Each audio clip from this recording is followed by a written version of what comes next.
నవంబర్లో IVF ప్రొసీజర్లో 50% of అన్ని 49 బ్రాంచ్లో త్వరపడండి. నమస్తే రమగారు. నమస్తే జయ. రమగారు, ఏదో ఒక చిన్న విషయానికి కోపం వచ్చింది. నాకు కాదండి, జనరల్గా చెప్తున్నాను. ఆ కోపాన్ని కంటిన్యూ చేసేస్తూ ఉంటారు ఆ ఇష్యూని. అది ఇంకా ఎన్ని రోజులైనా, కొంతమంది అయితే సంవత్సరాల తరబడి లాగుతూ ఉంటారు, కొంతమంది ఒక 2-3 రోజులు, ఒక వారం. కోపం వచ్చిన సందర్భాన్ని బట్టి, ఆ ఇష్యూని బట్టి. ఇక లెగిచిన దగ్గర నుంచి పడుకునే వరకు ఆ కోపాన్ని రకరకాల విధాలుగా చూపించేస్తూనే ఉంటారు. ఇల్లు పాడైపోతుంది, ఆ వాతావరణం మొత్తం కలుషితం అయిపోతుందేమో అనిపిస్తుంది నాకు. వదిలేయలేకపోతారు ఆ అంశాన్ని. దాని ప్రభావం ఇంటి మీద ఉంటుంది కదా. ఖచ్చితంగా ఉంటుంది. ఇంటి మీద, ఇంట్లో వాళ్ళ మీద. ఆడవాళ్ళ మగవాళ్ళ సంగతి నువ్వు చెప్పేది? ముఖ్యంగా ఆడవాళ్ళేనండి. ముఖ్యంగా అంత కోపాన్ని ఉంచుకుని మెయింటైన్ చేసి చేయగలగటం కాస్త కష్టం. ఎందుకంటే వీళ్ళకి మధ్యలో పిల్లలు, జల్లులు, ఫ్రెండ్స్, బాధ్యతలు, అమ్మ నాన్న, అత్త మామ, మధ్యలో భర్త, తమదే ఆఫీసులో, కాలేజీలో, స్కూల్లో ఏవో ఉంటాయి కదా. ఇవన్నీ హ్యాండిల్ చేస్తూ ఆ కోపాన్ని ఎలా మెయింటైన్ చేయగలుగుతారు? చేయలేరు. దాన్ని మెయింటైన్ చేయాలి అనే భావనతోటి ఉన్నారనుకో, ప్రెషర్ తోటి చేయాలి. జబ్బు చేస్తుంది చేయ. జబ్బులు మారి వాళ్ళు అయిపోతారు, అనారోగ్యం పాలైపోతారు, అసిడిటీ వచ్చేస్తుంది. కోపాన్ని చూపించటం వల్ల, చూపించకపోవటం వల్ల, చూపించడం మెయింటైన్ చేయటం వల్ల రోజుల తరబడి. Okay okay, right. నిజానికి మెయింటైన్ అవ్వదు, మనకి బోల్డ్ వ్యవహారాలు వస్తాయి. రైట్. దాని మీదే ఉండడానికి నీకు పని పాఠాలు ఎంతన ఉండదు. ఆడవాళ్ళు ఎంత పనులు ఉంటాయి అమ్మా ఆడవాళ్ళకి. మరి ఎన్ని పనులు చెయ్యాలో. ఇవాళ రేపు ఎవరు చేస్తున్నారు అంటారు. నేను కూడా అంటా అన్నమాట. మనకి ఇవాళ రేపు ఇదివరకట్లాగా దంచుడు, చెరుగుడు, ఉతుకుడు, చేత్తోటే చేయటం అవి లేవు. కానీ క్రియలు ఉన్నాయి కదా. అసలు మరి వేరే రకంగా ఉన్నాయి కదా అమ్మగారు. వేరే రకంగా ఉన్నాయి. పైగా అపరిమితమైన టైం స్ట్రెస్, కాలానికి సంబంధించిన స్ట్రెస్. తర్వాత ఎవరు మనకి సమయం ఇవ్వని స్ట్రెస్ ఒకటి ఉంది. ఇది అసలు మనకెవడు టైం ఇవ్వడు. పిల్లలు ఎవరు, మొగుడు ఎవడు. తర్వాత మనకి మనం టైం ఇచ్చుకోలేని స్ట్రెస్. ఇన్ని స్ట్రెస్సుల్లో ఏదో ఒక కోపం వస్తే దాన్ని 4 మాటలు అనేసి దాన్ని అక్కడ దులిపేసుకుని మళ్ళీ సందర్భం వచ్చినప్పుడు కోపాన్ని లోపల తీసిన అస్త్రాన్ని బయటికి తీయాలి. మెయింటైన్ చేసామనుకో, ఎవరు మెయింటైన్ చేస్తారో వాళ్ళ సంగతి.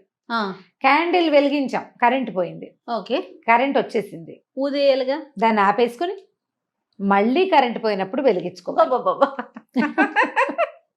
దాన్ని వెలిగించి ఉంచామనుకో, కరిగేది ఎవరు? క్యాండిల్ అయిపోతుంది కదా. అది అయిపోతుంది. ఇక్కడ క్యాండిల్ ఎవరు? మనం. కరిగిపోతాం, పనికి రాకుండా పోతాం. కరిగిపోతే పర్వాలేదు, పనికి వస్తుందా క్యాండిల్? నువ్వు కూడా అంతే. ఎంత బాగా చెప్పారు అమ్మగారు, మంచి ఉదాహరణ. ఇలాగే అవుతారు జయ. అవునండి. వీళ్ళు వాళ్ళకు కూడా పనికిరారు. కోపిష్టతనంతో మనం మన సొంతానికే పనికిరాము ఎప్పుడు. ఆడవాళ్ళు, మా అబ్బాయిలు మీరు వినకండి, నేను ఒక మాట చెప్తాను. మగవాళ్ళకి కాదు, ఆడవాళ్ళకి కార్యసాధక లక్షణం ఒకటి ఉండాలి జయ. ఎంత కోపాన్నైనా మడిచి చక్కగా ప్యాక్ చేసి అవసరమైనప్పుడు తీయటానికి పెట్టుకోవాలి. భర్తలు ఏదైనా అంటే ఆ అస్త్రాలన్నిటికీ పదును పెట్టి మడిచి పైన పెట్టుకోవాలి. నువ్వు ఈ టైంకి ఎలా చేయాలో ఆ పని చేయాలి. మహానటి సావిత్రిలాగా యాక్షన్ అంతే.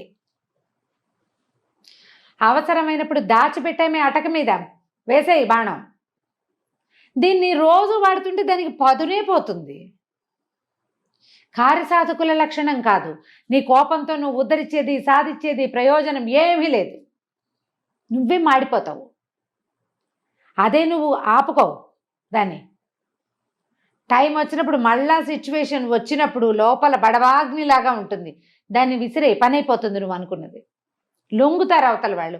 నువ్వు నిరంతరం చూపించే రుసరుస, దుమదుమ, లేచిన దగ్గర నుంచి రాత్రి దాకా నువ్వు ఇలాగే ఉంటే నీతో ఫ్రెండ్లీగా కనీసం పిల్లలు కూడా అయ్యో అమ్మ అణుచుకుంటోంది అని అనిపించదు. నీ రుసరుసలు వాళ్లే పడాల్సి వస్తుంది. నీకు పిల్లలతోటి కూడా స్నేహం మిగలదు. కోపం వల్ల నీకు వచ్చింది ఏముంది? అదే నువ్వు దాచిపెట్టిన కోపం ఉంది చూడు, దానివల్ల ప్రయోజనం వస్తుంది. అమ్మో దీన్ని ఏమని అనకూడదు, అన్నామంటే రేపొద్దున ఎప్పుడో ఒకరోజు కరెక్ట్గా మన మీదకి దూకుతుందని తెలుసుకుంటారు. 2 సార్లు చేసి చూడండి. కోపాన్ని దిగమింగటం చాలా కష్టం. నిప్పులు మింగటం నార్మల్ అయిపోవటం ఇంకా కష్టం కదండి. చెప్పడం భలే సులువు. ఇక్కడ కూర్చుని బోల్డ్ అని చెప్తాను నేను. కదా. కోపాన్ని తగ్గించుకోవడానికి ప్రధానంగా ఆహారంలో కారం మసాలాలు తగ్గించుకోండి. మిమ్మల్ని మీరు ప్యాంపర్ చేయటం మానేసేయండి. అయ్యో నాకు ఎంత కష్టం వచ్చింది అనుకోవద్దు. లోకంలో అందరికీ వస్తాయి, నాకు కూడా వచ్చింది. వర్షం పడితే అందరిళ్ళ మీద పడదా వాన? మనం ఒక్కింటి మీదే పడుతుందా? కాదు కదా, అందరిళ్ళ మీద పడుతుంది. ప్రతి ఇంట్లోనూ మనకొచ్చేలాంటి సమస్యలే అటు ఇటుగా, ఒక మాత్ర అటు ఎక్కువ, ఒక మాత్ర ఇటు తక్కువ, అంతే అంతే కదా. ఇప్పుడు చూడు, ఓపెన్గా ఉన్న స్పేస్ ఇంట్లో ఉందనుకో, మన ఇంట్లో ఓపెన్ స్పేస్ ఉంటే అక్కడ నీళ్ళు ఎక్కువ నిలుస్తాయి. ఓపెన్ స్పేస్ తక్కువ ఉన్న ఇంట్లో నీళ్ళు తక్కువ నిలుస్తాయి. వాన తక్కువ కాదు, అక్కడ నిలవ తక్కువ. మనం కూడా అంతే. నువ్వు మనసుని తెరిచిపెట్టుకుని కోపానికి, దుఃఖానికి, కష్టానికి ఆహ్వానం పలికావా, వానొచ్చి పడ్డట్టు మొత్తం కష్టాలన్నీ నీ ఒళ్ళోనే పడతాయి. ఓపెన్గా ఉండద్దు.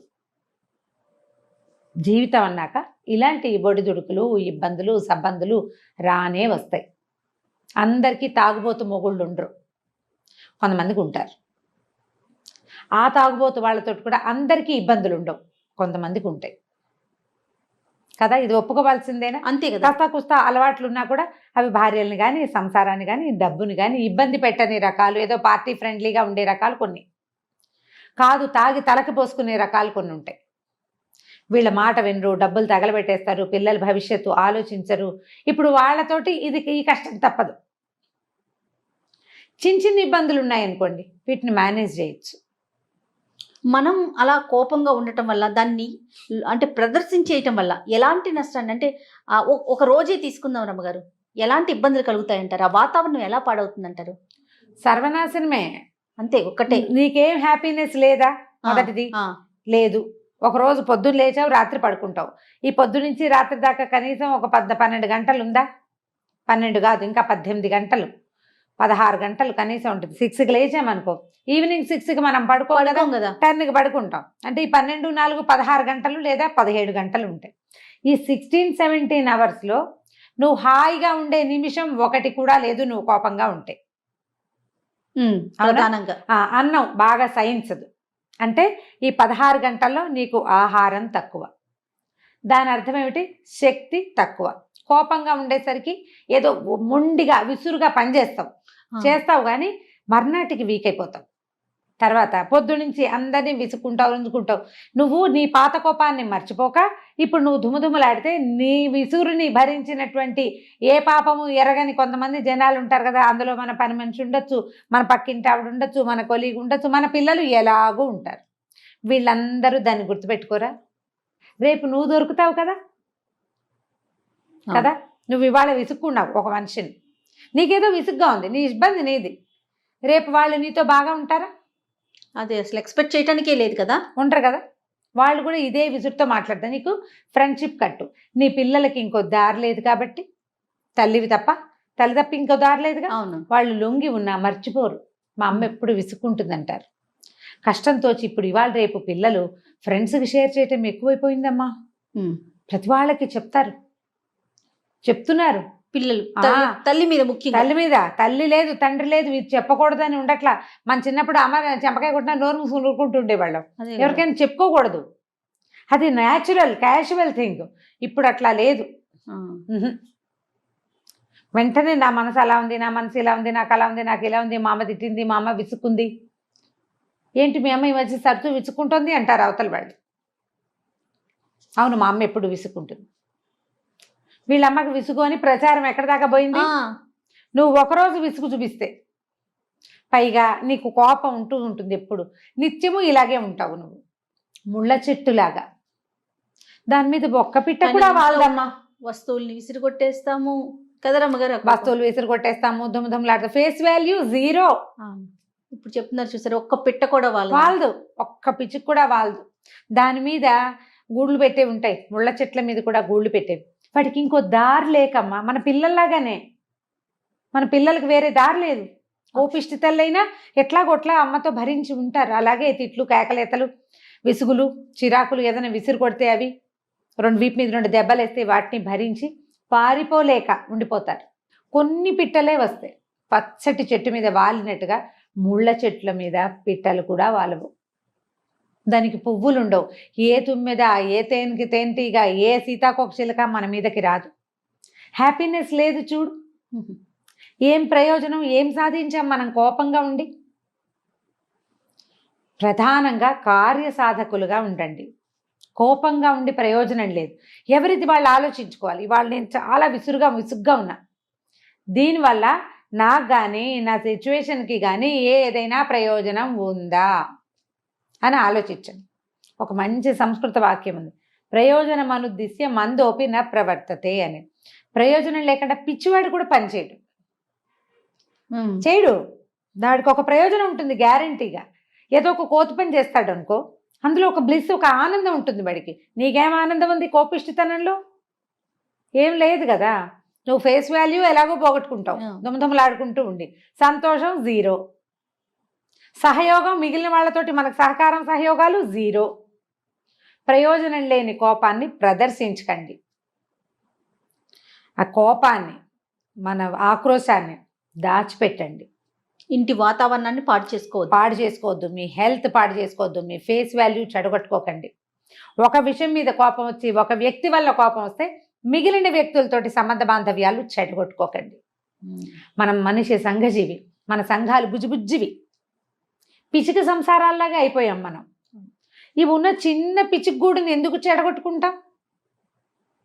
మీరు పిట్టలు చూడండి, 4 పుల్లలు తెచ్చి 2 గుడ్లు పెడతాయి.